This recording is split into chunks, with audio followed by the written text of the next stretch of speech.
ارتفاع الاسعار في 2023 واش غادي يتزاد اكثر ما هو زايد ولا كاين شي حل من هنا لقدام؟ راه بغا يقول لك هو وشنو هو اصلا السبب الرئيسي في هذه الزيادات في جميع المنتوجات تقريبا بحال الحبوب والمنتوجات الزراعيه؟ وشنو علاقه الحرب الروسيه الاوكرانيه بهذا الموضوع؟ وعلاقه اسعار الطاقه والغاز الطبيعي بالاسمده والمنتوجات الزراعيه بحال الخضره؟ تبع معايا حتى الاخر باش تفهم كل حاجه، وما تنساش معك واحد جيم واشتراك للقناه.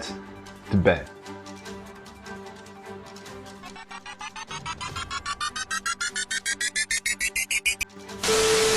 نبداو ب 2021 اللي كانت الاسعار فيها طالعه بزاف، وحنا داخلين ل 2022 كلنا امل وفرحانين على ان هذه السنه غادي تكون مزيانه والاسعار فيها غادي تنخفض.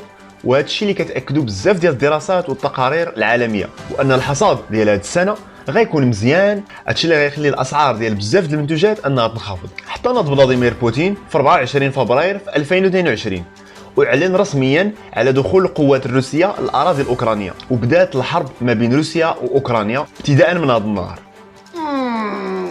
هذه الحرب هي اكبر حرب جيوسياسيه واللي رونات احوال العالم كامل من بعد الحرب العالميه الثانيه، واللي اثرت على اقتصادات بزاف ديال الدول. وهذا الشيء بسبب قيمه الصادرات ديال روسيا واوكرانيا اللي كتوصل ل 35% من الصادرات العالميه ديال القمح والذره وبذور الشمس وبزاف ديال الحبوب.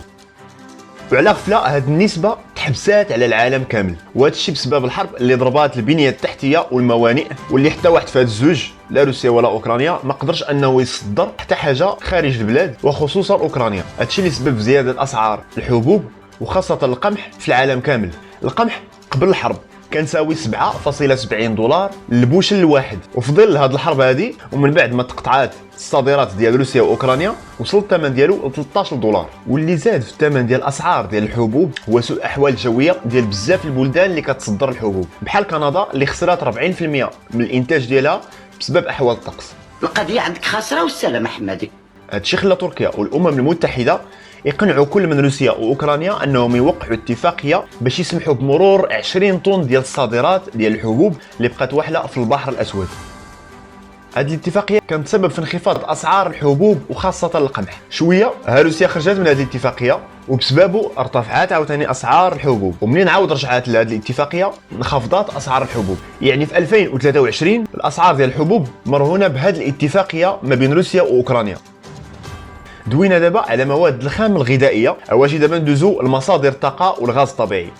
هذه الحرب كما قلنا اثرت على اقتصاد بزاف ديال البلدان في العالم، بحال مثلا اوروبا اللي ساندات اوكرانيا في الحرب بجانب الولايات المتحده ضد روسيا، وفرضت قوانين اقتصاديه صارمه على روسيا، وحظرت جميع صادرات النفط الروسيه لاوروبا، وخلات غير الغاز الطبيعي اللي محتاجين ليه. ومن جهه اخرى فلاديمير بوتين حبس عليهم حتى داك الغاز الطبيعي، واللي الواردات ديال اوروبا من هذا الغاز كتساوي 35%.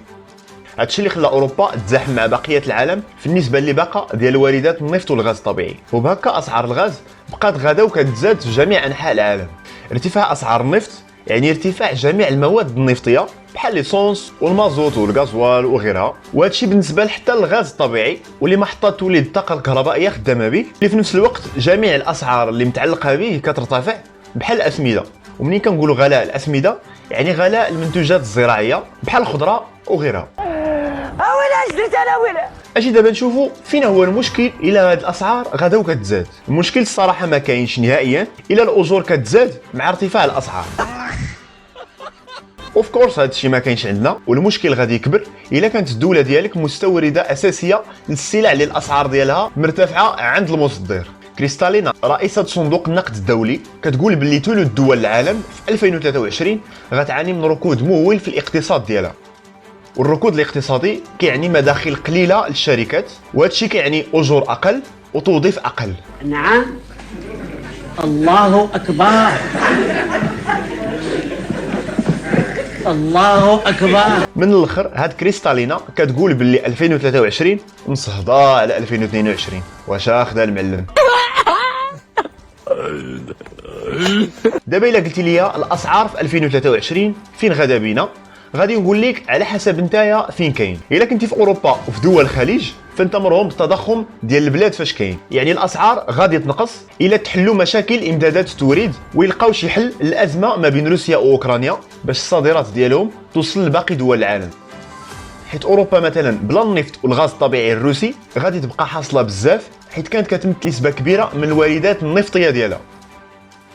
ولكن انت من دول العالم الثالث في اسيا ولا في افريقيا مثلا، فراه الامل هنايا ماشي الاسعار تنقص، الامل هو ان هاد الزياده تحبس، حيت في ظل عدم استقرار العملات العالميه هذا الشيء غيسبب في عشوائيه في زياده الاسعار ديال بزاف ديال المنتوجات. يعني استقرار العملات العالميه غيخلي المنتوجات المحليه حتى هي تستقر. وقول لك الادبي مكلخين ولا شي حاجه. ما تنساوش الجيم واشتراك القناه، تفعيل الجرس. كان معكم اسامه علاوي، دمتم سالمين.